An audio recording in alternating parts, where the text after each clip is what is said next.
Hello बच्चों, हम लोग केमिस्ट्री का चैप्टर नंबर 5 सरफेस केमिस्ट्री या फिर पृष्ठ रसायन, इसके बारे में आज से स्टार्ट करेंगे।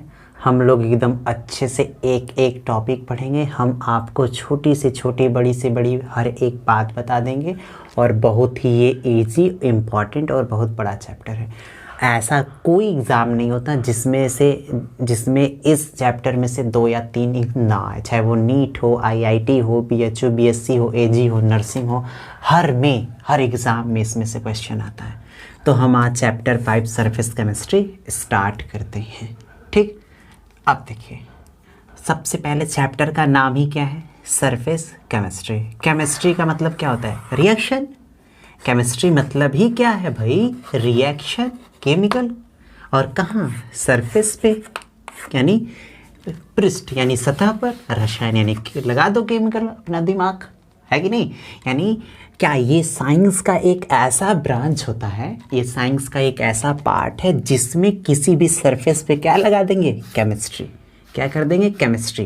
यानी रसायन विज्ञान की वह शाखा या फिर केमिस्ट्री का वह ब्रांच जिसमें अलग अलग टाइप के सरफेस पे होने वाली सभी रासायनिक अभिक्रियाओं या फिर केमिकल रिएक्शन का अध्ययन, स्टडी करते हैं, तो उसको सरफेस केमिस्ट्री कहते हैं। कैसे कहोगे? रसायन विज्ञान की वह शाखा जिसके अंतर्गत विभिन्न प्रकार की सतह पर होने वाली रासायनिक अभिक्रिया का अध्ययन करते हैं, तो उसे सरफेस केमिस्ट्री कहते हैं। ठीक, कई टाइप के सरफेस पे केमिकल रिएक्शन की स्टडी को सरफेस केमिस्ट्री कहते हैं। कोई दिक्कत नहीं। तो यानी अब जैसे कि बोर्ड दिख रहा है, अब ये बोर्ड है। अब बता, इस बोर्ड पे ये जो लिखे हैं चौक से ना, ये क्या है? ये खुद सरफेस केमिस्ट्री है। यानी हम ये जो लिख करके जो पढ़ रहे हैं वो खुद सरफेस केमिस्ट्री है। तो सरफेस केमिस्ट्री में अलग अलग टाइप के सरफेस पे कौन कौन से प्रोसेस, कौन कौन से रिएक्शन, कैसे कैसे स्टेप होंगे, हमको यही पढ़ना है। ठीक, तो इसमें होने वाले पूरे स्टेप को हम 3 स्टेप में बांट लेंगे, आपको पढ़ने में इजी हो जाए। पहला फिजिकल पार्ट। कैसा? फिजिकल। दूसरा कैटालिटिक पार्ट। कौन सा? Catalytic part. तीसरा कोलाइडल पार्ट। 3 पार्ट। हम इस पूरे चैप्टर यानी सरफेस से होने वाली पूरी रिएक्शन को कितने पार्ट में बांट लिए? 3। Physical part, catalytic part, colloidal part. ठीक, हम इन तीनों को बारी बारी से पढ़ेंगे।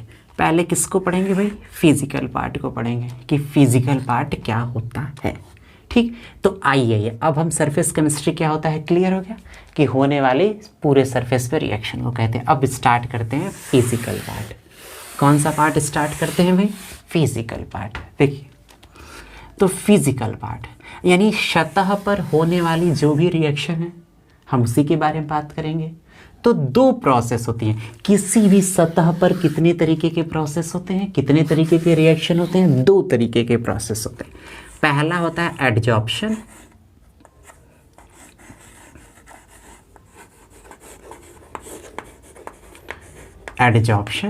दूसरा होता है एब्जॉर्प्शन।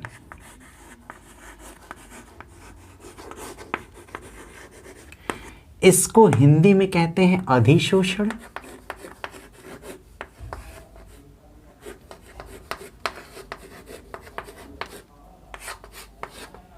इसको कहते हैं शोषण। 2 होता है, अवशोषण कहते हैं।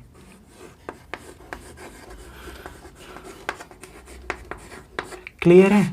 यानी किसी भी सतह पर होने वाली रिएक्शन कितने प्रोसेस से होती है, कितने तरीके से होती है? 2 तरीके से, या तो एडजॉर्प्शन या तो एब्जॉर्प्शन। अब इन सभी को समझने के लिए हमें 2 मॉलिक्यूल लेना होगा। क्या लेना होगा? मॉलिक्यूल, जिसको हम कहते हैं एडजॉर्बेड, एडजॉर्बेंट।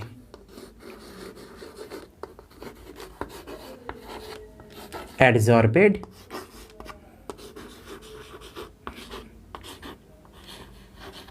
एडजॉर्बेंट। 2 होता है। एडजॉर्बेड, बेंट, इसको कहते हैं, देखो याद रखना, बेंट का मतलब सरफेस, सतह। बेंट का मतलब क्या है? सरफेस। और बेड का मतलब क्या है? अणु। ठीक, तो बेंट मतलब सतह, यानी ये बेंट, एडजॉर्बेंट, ये वो सतह है जिस पे एडजॉर्बेट के मॉलिक्यूल आकर के जुड़ेंगे। जैसे ये बोर्ड दिख रहा है, ये बोर्ड, तो ये बोर्ड क्या है? ये बोर्ड आपका है एडजॉर्बेंट। ठीक, अब इसके ऊपर ये जो चौक चल रहा है, चौक ये जो चला रहे हैं, तो ये क्या है? एडजॉर्बेंट। यानी याद रखना, कैसे याद रखोगे? एडजॉर्बेंट यह वह सरफेस होता है जिसके ऊपर एडजॉर्बेट आकर जुड़ता है। अब बोले अगर एडजॉर्बेट, तो ये वो मॉलिक्यूल है जो एडजॉर्बेंट की सतह पर जाके जुड़ता है। तो ये सरफेस को बताता है, ये पेट को बताता है। ये कुछ नहीं भाई, ये क्या है? ये एक तरीके से सॉल्वेंट है, विलायक है। ये क्या है? सॉल्यूट है। तो क्या कहते थे? सॉल्वेंट में सॉल्यूट को घोलते थे कि नहीं? सॉल्वेंट क्या होता है? पानी। सॉल्यूट क्या होता है? चीनी। तो चीनी को पानी में घोल दिए तो सॉल्यूशन बनता था, विलयन बनता था। तो ये जो सॉल्वेंट होता है, सॉल्वेंट में डालते हैं किसको? सॉल्यूट को। उसी तरह कह रहा है बेंट में लगाएंगे किसको? बेड को। तो कैसे डिफरेंशिएशन कैसे दोगे? ऐसे बोलोगे ना, एडजॉर्बेंट, तो क्या कहोगे? ये वह सतह होता है जिस पे एडजॉर्बेट के अणु आके जुड़ते हैं।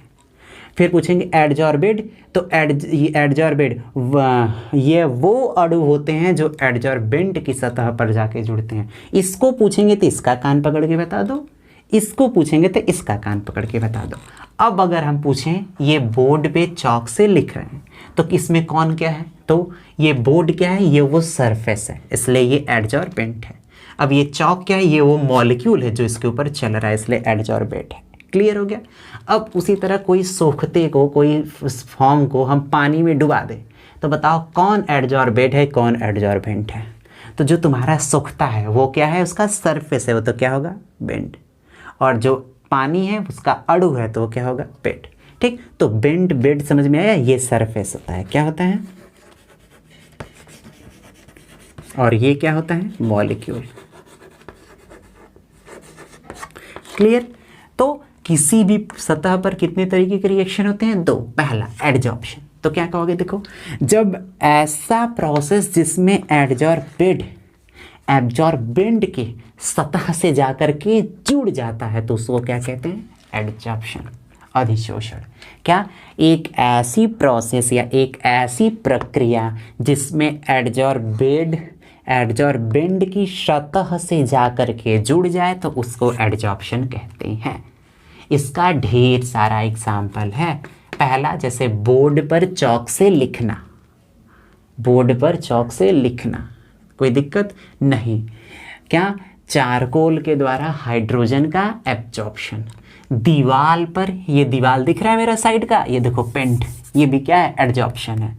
तो कई सारा, तो जब एडजॉर्बेंट के सरफेस जुड़ गया तो उसको क्या कहते हैं? एडजॉर्प्शन। अब दूसरा देखो, एब्जॉर्प्शन, अवशोषण, तो किसको कहेंगे? जब एब्जॉर्बेंट के सरफेस के अंदर इंटर कर जाए, यानी इंटर कर जाए, क्या कर जाए? इंटर, तो उसको कहते हैं एब्जॉर्प्शन।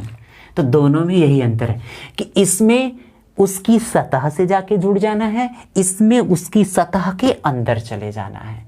तो ठीक, अब दोनों में अंतर समझो। जैसे अब इस बोर्ड पे लिखना क्या है भाई? किसका एग्जाम्पल है? एडजॉर्प्शन। अब सोखते के द्वारा पानी का सोखना किसका एग्जाम्पल? अरे सोखता है तो पानी सोखता है, तो बताओ अब पानी सोखते हुए फोम में उसके अंदर घुस जाता है कि केवल उसके बाहर जुड़ा रहता है? उसके अंदर घुस जाता है ना, तो अंदर घुस जाने की वजह से वो क्या है? एब्जॉर्प्शन। तुम हम लोग स्किन, त्वचा पे पाउडर लगाते हैं भाई, पाउडर लगाते हैं तो पाउडर क्या हमारे त्वचा के अंदर चला जाता है? नहीं, त्वचा के ऊपर जुड़ा होता है, तो क्या है? एडजॉर्प्शन। अब मरहम लगाते हैं तो मरहम या फिर कोई केमिकल लगाते हैं तो वो स्किन के अंदर चला जाता है ना, स्किन के अंदर जाकर के अंदर के चोट को, दर्द को सही करता है ना, तो क्या है? एब्जॉर्प्शन। तो कोई क्लियर, कोई समस्या नहीं? उसी तरह डाइजेशन, जो खाना खाते हैं वो उसमें अवशोषण अधिशोषण दोनों होता है ना। तो जब एडजॉर्बेंट की सतह से जुड़े तो एडजॉर्प्शन, सतह के अंदर घुस जाए तो एब्जॉर्प्शन। एक और प्रोसेस होता है जिसको जॉर्प्शन कहते हैं। क्या कहते हैं? जॉर्प्शन। या फिर शोषण, शोषण। देखो क्या होता है एब्जॉर्प्शन। यह ऐसा प्रोसेस होता है जिसमें एडजॉर्प्शन और एब्जॉर्प्शन दोनों का दोनों एक साथ चलते हैं। तो ऐसी प्रक्रिया जिसमें एडजॉर्प्शन एब्जॉर्प्शन दोनों एक दूसरे के साथ साथ होते हैं तो उसे क्या कहते हैं? एब्जॉर्प्शन। कोई दिक्कत? इसका एग्जाम्पल होता है प्लैटिनम के सतह पर हाइड्रोजन का एब्जॉर्प्शन। तो प्लैटिनम के सतह पर जब हाइड्रोजन का एब्जॉर्प्शन करवाते हैं तो उसमें हाइड्रोजन प्लैटिनम की सतह के ऊपर भी जुड़ता है, सतह के अंदर भी जाता है, इसलिए वो दोनों का एग्जाम्पल होगा। तो किसी भी सरफेस पे कितने तरीके से रिएक्शन होते हैं? 3, एडजॉर्प्शन, एब्जॉर्प्शन, जॉर्प्शन। कोई दिक्कत? एडजॉर्प्शन में सरफेस से जुड़ना है, इसमें सरफेस के अंदर चले जाना है और इसमें दूर हटना है। अब हमको एडजॉर्प्शन और एब्जॉर्प्शन दोनों के बीच डिफरेंस को जानना है कि दोनों में क्या डिफरेंस है। समझे? देखो एडजॉर्प्शन और एब्जॉर्प्शन में डिफरेंस देखो। एडजॉर्प्शन पहला, ठीक, ये सरफेस पे होने वाला फिनोमेना है, सरफेस फिनोमेना है। ये मोस्ट इंपॉर्टेंट है, ये नीट का क्वेश्चन है। ये सरफेस पे होने वाला फिनोमेना है और ये बल्क फिनोमेना है।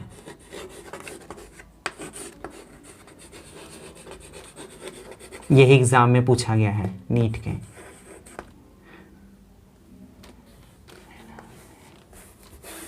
ये एग्जाम में पूछा गया, क्या पूछा गया था कि एब्जॉर्प्शन कौन सा फिनोमेना है? तो कौन सा होता है? बल्क।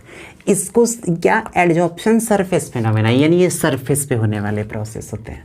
और ये कौन सा प्रोसेस है? बल्क प्रोसेस, यानी ये सरफेस के अंदर होने वाले प्रोसेस होते हैं। ठीक, तो पहली बात हमारी समझ में आई, कोई दिक्कत नहीं। दूसरा, इसमें मॉलिक्यूल केवल और केवल ऊपर की ही लेयर तक होते हैं, स्ट्रॉन्ग बॉन्डेड नहीं होते हैं, स्ट्रॉन्ग बॉन्डेड नहीं होते। इसमें मॉलिक्यूल अंदर इंटर कर जाने के कारण बहुत ही स्ट्रॉन्ग बॉन्ड होता है।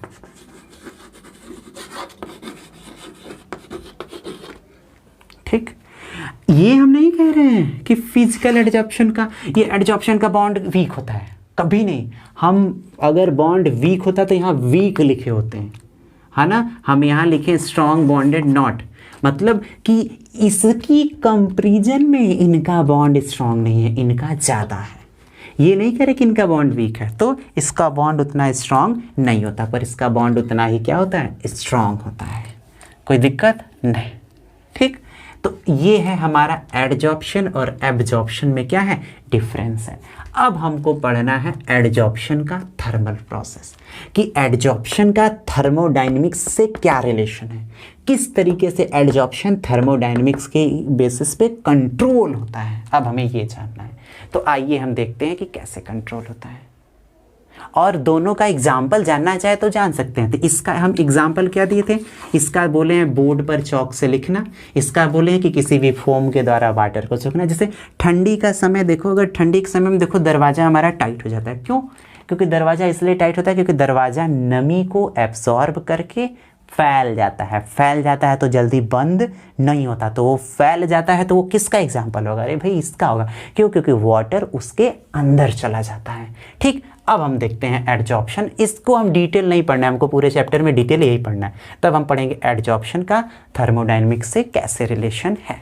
ठीक, कोई बात, कोई समस्या नहीं? चलिए आइए देखते हैं। देखिए, एक्शन ऑफ एडजॉर्प्शन।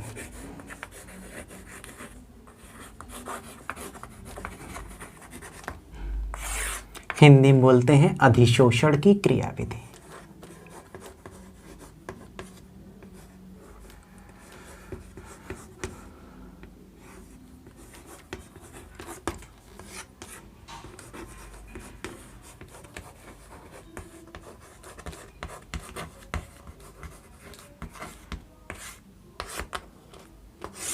ठीक, एक्शन ऑफ एडजॉर्प्शन। तो एडजॉर्प्शन का एक्शन कैसे होता है? ये किसी भी पदार्थ का सरफेस है, क्या है? ये किसी भी पदार्थ का सरफेस है, तो सबसे पहले ये एडजॉर्बेंट है, ये एडजॉर्बेंट किसी भी पदार्थ का सरफेस है। सबसे पहले एडजॉर्बेंट के अणु आते हैं, सब एडजॉर्बेंट के अणु आते हैं और आकर के इसके से क्या बनाते हैं, बॉन्ड बनाते हैं। तो शुरू में जब बॉन्ड बनाते हैं तो ये बॉन्ड सैचुरेट संतृप्त नहीं होता है, इसलिए अणु इधर के उधर मूवमेंट शो करते हैं, इधर उधर आते जाते रहते हैं, भागते आते रहते हैं। लेकिन एक समय के बाद क्या होता है, ये बॉन्ड इसके साथ एकदम क्या होते हैं, सैचुरेट हो जाते हैं। और जब सैचुरेट हो जाते हैं तो ये अणु एक दूसरे से क्या होता है, अणु सरफेस से जुड़ जाते हैं। ठीक, तो शुरू में एडजॉर्बेंट की सरफेस से एडजॉर्बेंट के अणु जुड़ते हैं तो वो सैचुरेट नहीं होते हैं, जिसकी वजह से उनमें मोशन रहता है, वो इधर उधर मूवमेंट भी शो कर लेते हैं। लेकिन जब वो उससे बॉन्ड बना लेते हैं तो बॉन्ड बनने के कारण वो बहुत ही स्ट्रांग हो जाता है। और ये एडजॉर्बेंट का सरफेस एरिया जितना बढ़ेगा, एडजॉर्प्शन का रेट क्या होगा, उतना ही ज़्यादा होगा। तो क्या हो जाएगा, कह रहे हैं कि सरफेस एरिया एडजॉर्प्शन का, एडजॉर्बेंट का जितना बढ़ेगा रेट ऑफ एब्जॉर्प्शन उतना ही क्या होगा, ज़्यादा होगा। याद रहे, क्यों, क्योंकि सरफेस एरिया बढ़ाने से मॉलिक्यूल का अटने का, फैलने के लिए जगह मिलेगा, नंबर भी क्या होगा, बढ़ता जाएगा। तो जब नंबर बढ़ता जाएगा तो एब्जॉर्प्शन का रेट भी अपने आप क्या होगा, बढ़ने लगेगा। तो इस क्या कहोगे, एडजॉर्बेंट का सरफेस एरिया बढ़ाने से रेट ऑफ एडजॉर्प्शन क्या होता है, बढ़ता है। अब देखो एडजॉर्प्शन का थर्मोडायनेमिक्स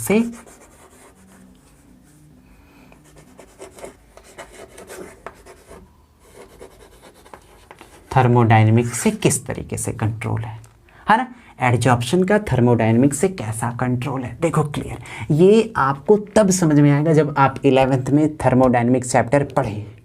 अगर नहीं पढ़े हैं तो पूरा दिमाग से, पूरे होल कंसंट्रेशन से पढ़िएगा, तब आपको समझ में आ जाएगा। ठीक, हम थर्मोडायनेमिक्स में पढ़े थे Gibbs free energy delta G equal to delta H minus T del S, ये हम पढ़ करके आए हैं। ये है थर्मोडायनेमिक्स का, ये क्या है, फ्री एनर्जी, ये क्या है, एंथैल्पी, ये टेम्परेचर, ये एंट्रोपी है। ठीक, तो जो एडजॉर्प्शन है, क्या एडजॉर्प्शन ये जो प्रोसेस है, तो एडजॉर्प्शन के प्रोसेस में समझना होगा आपको कि हम क्या समझाना चाह रहे हैं, एकदम अच्छे से समझिएगा। अब देखिए, बताइए ये सरफेस है, तो सरफेस से मॉलिक्यूल क्या कर रहे हैं, बाइंड हो रहे हैं, बॉन्ड बना रहे हैं, सरफेस से मॉलिक्यूल बाइंड हो रहे हैं। तो जब कोई मॉलिक्यूल सरफेस से बाइंड हो रहा है तो बाइंड होने के साथ क्या हो रहा है, बॉन्ड का फॉर्मेशन हो रहा है, बॉन्ड का क्या हो रहा है, फॉर्मेशन हो रहा है भाई। तो बॉन्ड फॉर्मेशन होगा तो एनर्जी क्या होगा, रिलीज होगा। तो ये प्रोसेस क्या हो जाएगा, एक्सोथर्मिक ऊष्माक्षेपी प्रोसेस हो गया, ऊष्माक्षेपी प्रक्रिया हो गई। समझ में आ रहा है कि एडजॉर्प्शन में एडजॉर्बेट के अणु एब्जॉर्बेंट की सरफेस से जब जुड़ेंगे तो बॉन्ड बनेगा, और बॉन्ड बनता है तो एनर्जी रिलीज होती है, और एनर्जी रिलीज होने के कारण क्या होता है, एंडोथर्मिक प्रोसेस हो जाता है। और एनर्जी रिलीज होने के कारण क्या होता है, एंथैल्पी डेल एच की वैल्यू निगेटिव होती है। ऐसा कोई रिएक्शन जो कि एक्सोथर्मिक हो उसके लिए डेल एच की वैल्यू क्या होती है, निगेटिव होती है। कोई समस्या नहीं। तो डेल एच की वैल्यू क्या होगी, निगेटिव होगी। क्यों होगी, क्लियर हो रहा है ना, क्योंकि ये एडजॉर्प्शन में बॉन्ड बन रहा है, और बॉन्ड बनने के कारण क्या होता है कि एनर्जी रिलीज होती है, और एक्सोथर्मिक रिएक्शन के लिए डेल एच यानी एंथैल्पी की वैल्यू निगेटिव होती है। एंथैल्पी की वैल्यू निगेटिव होती है। अब समझो ये डेल्टा एस क्या है, ये होता है एंट्रोपी, यानी एंट्रोपी का मतलब, अगर आप हमारा सॉलिड स्टेट चैप्टर पढ़े होंगे तो आप आसानी से समझ जाएंगे। जब हम सॉलिड स्टेट में डिफेक्ट बता रहे थे तो हम बताए थे एंट्रोपी क्या होता है। एंट्रोपी किसी भी क्रिस्टल में डिसरैंडमनेस को कहते हैं, यानी क्रिस्टल में मॉलिक्यूल के अरेंजमेंट में वो जो ऑर्डर पे अरेंजमेंट है, एक फिक्स ऑर्डर पे, इस ऑर्डर में क्या गड़बड़ी है ना, इस गड़बड़ी को कहते हैं एंट्रोपी। अब तुम सोचो, जब ये अणु इसके सरफेस से नहीं जुड़े थे तो इधर उधर भाग रहे थे तो उसमें डेल एस वैल्यू था, लेकिन जब इसके सरफेस से जुड़ गए तो सबका ऑर्डर फिक्स हो गया, सब एक फिक्स जगह से जुड़ गए, तो इनके जुड़ने की वजह से डेल एस की भी वैल्यू क्या हो जाएगी, डेल एस भी क्या हो जाएगा तुम्हारा, नेगेटिव हो जाएगा। क्लियर हो गया कि डेल एस की वैल्यू निगेटिव कैसे होती, क्यों, क्योंकि मॉलिक्यूल सरफेस से बॉन्ड बनाएंगे, जब बॉन्ड बनाएंगे तो इनके ऑर्डर में जो गड़बड़ी थी वो गड़बड़ी कम होगी, डिसरैंडमनेस कम होगा, और डिसरैंडमनेस गड़बड़ी को ही एंट्रोपी कहते हैं, और यही वैल्यू कम होगी तो इसलिए वैल्यू घटेगी तो नेगेटिव। तो जब ये घटेगी तो टी डेल एस ये पूरा साथ क्या होगा, माइनस नेगेटिव हो जाएगा। क्या हो जाएगा, नेगेटिव हो जाएगा, क्योंकि माइनस का इसमें इनटू होगा तो क्या हो जाएगा, नेगेटिव हो जाएगा। तो कोई दिक्कत, कोई समस्या अभी तक नहीं ना है। तो हमें क्लियर हो गया कि क्या थर्मोडायनेमिक्स अगर एडजॉर्प्शन लगाएंगे तो डेल एच की वैल्यू भी निगेटिव हो जाती है, टी डेल एस की वैल्यू भी निगेटिव हो जाती है। अब आगे देखो हम क्या बताना चाह रहे हैं। देखो अब जब निगेटिव हो जाएगी तो क्या हो जाएगा, तुम्हारा हो जाएगा डेल्टा जी इक्वल टू क्या हो जाएगा, माइनस डेल्टा एच, और ये माइनस यहाँ पर रखोगे तो हो जाएगा प्लस, तो हो जाएगा टी डेल्टा एस। ये क्लियर हो रहा है। अब देखो, अब हमको इस रिएक्शन को आगे फॉरवर्ड लेके जाना है, ली चटेलिए प्रिंसिपल, ला शातेलिए नियम के अनुसार। तो हम चाहते हैं ये रिएक्शन क्या हो जाए, स्पॉन्टेनियस हो जाए। क्या हो जाए, स्पॉन्टेनियस। स्पॉन्टेनियस रिएक्शन का मतलब होता है स्वतः परिवर्तित अभिक्रिया, ऐसी अभिक्रिया जो अपने आप आगे की ओर जाए, जैसे H2 प्लस I2 2HI, ये जो रिएक्शन होता था, तो ये रिएक्शन जब इधर से अपने आप इधर जाए तो इस रिएक्शन को कहते हैं स्पॉन्टेनियस। तो हम चाहते हैं कि ये रिएक्शन यानी क्या, एडजॉर्प्शन क्या हो जाए, स्पॉन्टेनियस हो जाए, अपने आप मॉलिक्यूल सरफेस से आकर के जुड़ने लगे, हमें बार बार जोड़ने की ज़रूरत न हो, हम ये चाहते हैं। तो हम ये चाहते हैं तो हमको डेल्टा जी की वैल्यू क्या करना होगा, हर हाल में डेल्टा जी को निगेटिव करना होगा, हर हाल में डेल जी को निगेटिव करना होगा, तब ये रिएक्शन आगे जाएगा और एडजॉर्प्शन खुद ब खुद होगा। तो किस तरीके से हम नेगेटिव करेंगे, तो डेल्टा जी की वैल्यू नेगेटिव तभी होगा जब ये क्या होगा, डेल एच की वैल्यू तो नेगेटिव है ही है ना, लेकिन इससे ज़्यादा टी डेल एस की वैल्यू नेगेटिव हो, मतलब डेल एच की वैल्यू से टी डेल एस की वैल्यू जब ज़्यादा नेगेटिव हो जाएगी तब डेल्टा जी तुम्हारा क्या हो जाएगा, नेगेटिव हो जाएगा।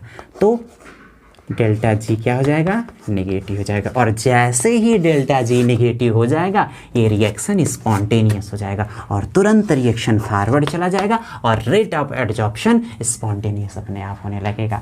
तो याद रहे, डेल्टा जी को नेगेटिव करने के लिए इसकी वैल्यू तो माइनस में होनी चाहिए, पर इसका ज़्यादा माइनस में होना चाहिए, तब जा कर के घटेंगे दोनों तो जीरो आएंगे, और जब घटेंगे तो नेगेटिव आएंगे, और नेगेटिव आ गया तो डेल्टा जी नेगेटिव होने के कारण रिएक्शन स्पॉन्टेनियस हो गया, और धीरे धीरे एडजॉर्प्शन का रेट, मतलब कि सरफेस से मॉलिक्यूल के जुड़ने का रेट क्या होता जाएगा, बढ़ता जाएगा, बढ़ता जाएगा, बढ़ता जाएगा, बढ़ता जाएगा, इस तरीके से रेट बढ़ता जाएगा। लेकिन कब तक बढ़ेगा, क्या दिन भर बढ़ता रहेगा, घर का खेती हो गया है, नहीं, तब तक न बढ़ेगा भैया हो जब तक सरफेस पे क्या है, जगह है।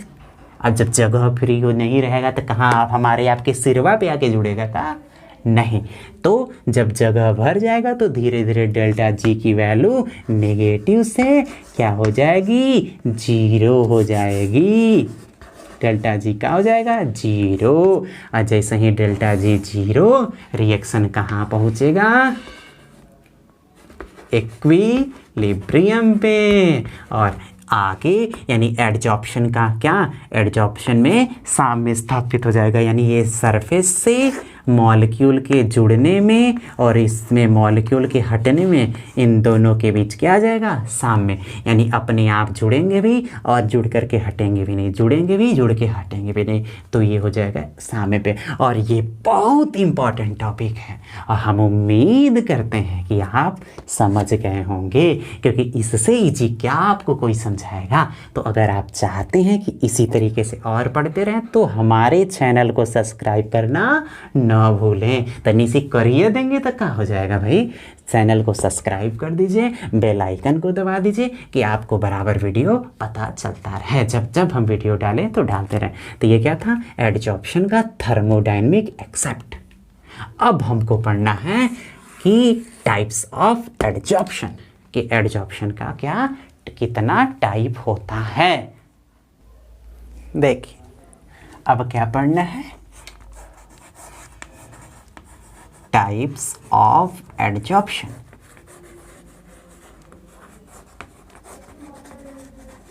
यानी एडजॉर्प्शन, अधिशोषण के प्रकार। तो एडजॉर्प्शन के कितने टाइप होते हैं, 2, फिजिकल एडजॉर्प्शन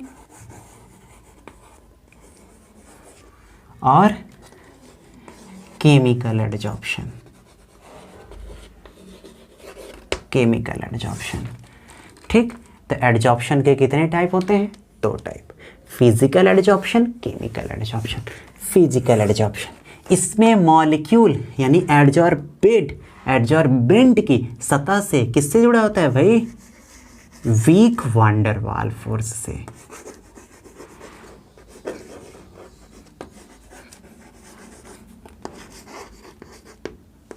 वान डेर वाल फोर्स से, और इसमें स्ट्रॉन्ग कोवेलेंट बॉन्ड से हैं।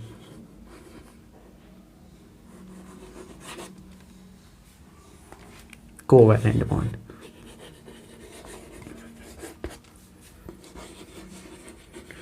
ठीक। तो अगर आपसे पूछा जाएगा एडजॉर्प्शन कितने तरीके का होता है, तो 2 तरीके का, physical adsorption, chemical adsorption. Physical adsorption ऐसा एडजॉर्प्शन होता है जिसमें एब्जॉर्बेंट के सरफेस से, सतह से वीक वान डेर वाल फोर्स या बंध के द्वारा जुड़े होते हैं। केमिकल, अरे खुदा नामों से पता चल रहा है कि केमिकल तो यानी केमिस्ट्री तो केमिकल बेस्ड होगा, फिजिकल झंडू होगा। तो केमिकल एडजॉर्प्शन ये ऐसा एडजॉर्प्शन है जिसमें एब्जॉर्बेंट की सरफेस से स्ट्रॉन्ग कोवेलेंट बॉन्ड, स्ट्रॉन्ग सहसंयोजक बंध कोवेलेंट बॉन्ड से जुड़ा होता है, इसलिए ये बेकार है और ये बेस्ट है, ठीक। दूसरा, तो ये एक वान डेर वाल से और फोर्स से, और ये कोवेलेंट है। दूसरा, ये मल्टी लेयर है। कौन सा लेयर है भैया, ये क्वेश्चन नीट का है और BHU BSc का है, याद रहे। ये मल्टी लेयर होता है और ये क्या होता है, यूनी लेयर होता है। याद रखिएगा कि एडजॉर्प्शन जो एक ऐसा प्रोसेस है जो कि क्या होता है, मल्टी लेयर होता है, मतलब ये कई सतह से इसके मॉलिक्यूल जुड़ते हैं, और ये यूनी लेयर होता है, इसमें एक ही सतह से इसका रिएक्शन होता है। क्लियर हुआ, ये मल्टी लेयर होता है और ये यूनी लेयर होता है। तीसरा, ये रिवर्सिएबल है,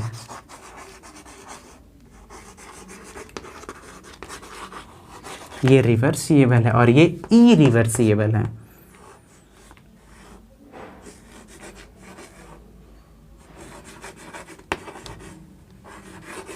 समझ में आ रहा है, ये रिवर्सिएबल है। अभी पीछे दिखाए थे ना, ये आगे और पीछे दोनों तरफ चलता है, क्योंकि बॉन्डवा वीक है तो टूटेगा भी जुड़ेगा भी, इसलिए ये क्या है, रिवर्सिएबल है। ये उत्क्रमणीय है और ये इरिवर्सिएबल है, अनुत्क्रमणीय है। ये केवल और केवल एक डायरेक्शन में चल रहा है। तो क्लियर, ये वीक वान डेर वाल फोर्स से जुड़ा है, ये स्ट्रॉन्ग कोवेलेंट से जुड़ा है, ये यूनी लेयर है, अरे ये मल्टी लेयर है, ये यूनी लेयर है, और ये रिवर्सिएबल होता है, आगे पीछे दोनों तरफ भागता है और हई खाली आगे भागता है, ठीक।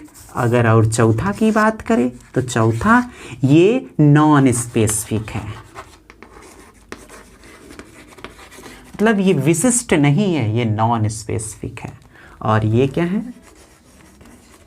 ये स्पेसिफिक है, बहुत ही ज़्यादा विशिष्ट होता है, बहुत ही ज़्यादा स्पेशल होता है, ठीक, सबसे मेन अब वही जो BHU के नर्सिंग के एग्जाम में पूछा था, कहाँ पूछा था, नर्सिंग के एग्जाम में पूछा था भाई, पांचवा, कौन सा, पांचवा, टेम्परेचर बढ़ावेंगे तो इसका रेट क्या होगा, फिजिकल का घटेगा। याद रखिएगा कि टेम्परेचर बढ़ाने पर फिजिकल एडजॉर्प्शन का रेट घट जाता है।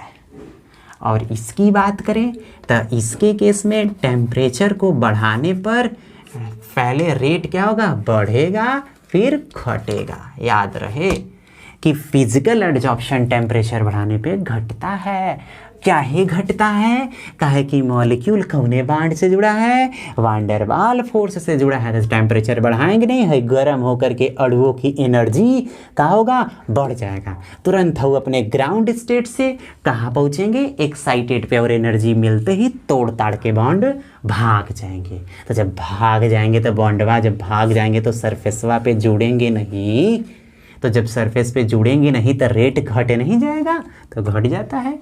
तो टेम्परेचर बढ़ाने पे इसका रेट घट जाता है।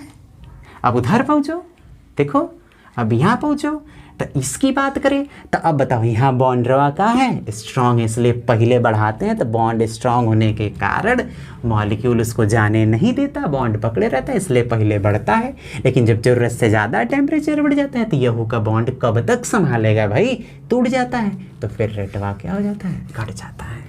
क्लियर हो गया। तो टेम्परेचर बढ़ाने पे ये बढ़ता है, ये बढ़ता है फिर घटता है, और यही एग्जाम में पूछा गया था। ठीक, अब इसके हीट ऑफ एंथैल्पी या हीट ऑफ एंट्रोपी की वैल्यू क्या होती है, कम होती है। 20 से 30 होता है भाई, या 20 से 40 होता है किलो जूल। और इसका क्या होता है, 30 से 240 होता है, बहुत ज़्यादा। इसका हीट ऑफ एंथैल्पी एंट्रोपी की वैल्यू कम होती है, और इसकी वैल्यू क्या होती है, बहुत ही ज़्यादा होती है। तो ये था हमारा दोनों एडजॉर्प्शन और दोनों में अंतर। अब एक हमें छोटा सा एक पॉइंट जानना है। एक साइंटिस्ट थे फ्रैंकलिन, उन्होंने क्या किया था, एक इक्वेशन दिया था, उसी को जानना है, फ्रैंकलिन इक्वेशन। देखिए, फ्रेंडलिक एडजॉर्प्शन आइसोथर्म क्या है, फ्रेंडलिक एडजॉर्प्शन आइसोथर्म। इसका मेन रिजल्ट ही एग्जाम में पूछा जाता है। फालतू का डेरिवेशन कैसे क्या निकला ये सब कभी नहीं पूछा जाता। बस पूछा गया कि ये किए क्या समझाना चाह रहे थे, क्या आपको हमको बताएं। तो डायरेक्ट देखिए इन्होंने क्या बताया, इन्होंने ये बता दिया, बस ये कहानी खत्म। ये क्या है, ये है P यानी प्रेशर, और ये होता है X/m। X क्या है भाई, ये मास है। किसका मास है, गैस का, यानी एडजॉर्बेट का, बेट का। और m क्या है, ये भी मास है, किसका, एडजॉर्बेंट का। कोई दिक्कत, X/m यानी एडजॉर्बेंट का मास अपॉन एडजॉर्बेंट का मास प्रेशर के साथ। देखिए ये क्या बता रहा है, टेम्परेचर के लिए है, मतलब कि टेम्परेचर बढ़ाने पर दोनों का सैचुरेशन यानी रेट ऑफ एडजॉर्प्शन पहले क्या होता है, प्रेशर के साथ बढ़ता है, फिर एक समय के बाद क्या होने लगता है, घटने लगता है। बस तो पूछा जाए क्या, फ्रेंडलिक एडजॉर्प्शन आइसोथर्म, यानी फ्रेंडलिक ने क्या बताया था, तो फ्रेंडलिक ने ये बताया था कि टेम्परेचर बढ़ने के साथ केमिकल एडजॉर्प्शन का रेट पहले बढ़ता है, फिर एक फिक्स्ड समय के बाद दोनों घटने लगता है। क्यों, क्योंकि X/m यानी एडजॉर्बेंट एब्जॉर्बेंट, इन दोनों का ये अपॉन का मतलब सैचुरेशन, संतृप्त है कि किस हिसाब से दोनों एक दूसरे से सैचुरेट हो रहे हैं, यानी एडजॉर्बेंट के से एडजॉर्बेंट का वैल्यू कैसे जुड़ रहा है, इन दोनों का मास कैसे सैचुरेट हो रहा है। तो शुरू में क्या हो रहा था, बढ़ रहा था, फिर एक समय के बाद क्या होने लगा, घटने लगा। तो टेम्परेचर बढ़ाने से एडजॉर्प्शन का रेट घट जाता है। अब इस फिजिकल पार्ट का एक लास्ट टॉपिक है, यूज ऑफ एडजॉर्प्शन। क्या है, यूज ऑफ एडजॉर्प्शन। तो सिंपल सी बात है, एडजॉर्प्शन क्या, सरफेस से जुड़ना, तो हर जगह यूज करते हैं। एडजॉर्प्शन का यूज करते हैं कभी कहीं पेंट या पॉलिश मारने के लिए, किसी भी चारकोल के द्वारा हाइड्रोजन का एब्जॉर्प्शन के लिए, या फिर किसी चारकोल के प्लैटिनम की सतह के द्वारा हाइड्रोजन के एब्जॉर्प्शन के लिए, इन सब चीज़ों के लिए इसका यूज किया जाता है। साथ ही साथ इसका और यूज होता है गैस के मास्किंग में, होता है कि जब इन्वायरमेंट में हवा में विषैली गैस फैली हो तो एडजॉर्प्शन के ही यूज से उस गैस को क्या किया जाता है, उस गैस को, जो विषैली गैस है उसको एडजॉर्ब करा करके उसको साफ कर लिया जाता है। और साथ ही साथ इसको ह्यूमिडिटी, आर्द्रता, नमी, जो वातावरण में जो नमी है उसको कंट्रोल में भी इसका यूज किया जाता है। कैसे उसके कंट्रोल में इसका यूज किया जाता है ये तो हम आप आसानी से समझ सकते हैं। कैसे, हम वो नमी है तो वो एडजॉर्बेड है, हम कोई एडजॉर्बेंट का सरफेस दे देंगे तो वो नमी उस क्या कर लेगा, सोख लेगा, और सारी समस्याएं हमारी क्या हो जाएगी, खत्म हो जाएगी। और साथ ही साथ इसका निर्वात यानी वैक्यूम क्रिएट करने के लिए भी एडजॉर्प्शन का यूज होता है। और साथ ही साथ इनर्ट गैस जो होता है, इनर्ट गैस के सेपरेशन के लिए भी इसका यूज किया जाता है। किसके सेपरेशन के लिए, इनर्ट गैस के सेपरेशन के लिए इसका यूज किया जाता है। कैसे भाई, कि इनर्ट गैस में दो गैस हैं तो उसमें से किसी एक गैस को क्या किया जाएगा, इसके द्वारा एडजॉर्ब करा दिया जाएगा, तो दूसरा गैस अपने आप ही क्या हो जाता है, सेपरेट हो जाता है। कोई दिक्कत नहीं, तो ठीक है ना। तो इस तरीके से कई सारे चीज़ों के ट्रीटमेंट के इलाज में, कई सारी समस्याओं के लिए एडजॉर्प्शन का यूज किया जाता है। तो ये था एडजॉर्प्शन का यूज। इस तरीके से हमारा फिजिकल पार्ट खत्म हुआ। अब हम कैटालिटिक पार्ट को पढ़ेंगे। अगर आपको हमारा वीडियो पसंद आया हो तो प्लीज़ हमारे चैनल को लाइक और सब्सक्राइब करना ना भूलें, जिससे नेक्स्ट वीडियो हम और अच्छे से डालें। आप लोग का मोटिवेशन चाहिए हमें, और वो मोटिवेशन क्या होगा, आपका लाइक और सब्सक्राइब होगा। तो प्लीज़ प्लीज़ प्लीज़ लाइक और सब्सक्राइब करना ना भूलें। खुद भी पढ़ें और अपने आसपास लोगों को भी बताएं, जिससे सब लोग पढ़ सकें। ठीक है, तब तक के लिए टाटा बाय बाय, मिलते हैं नेक्स्ट वीडियो में।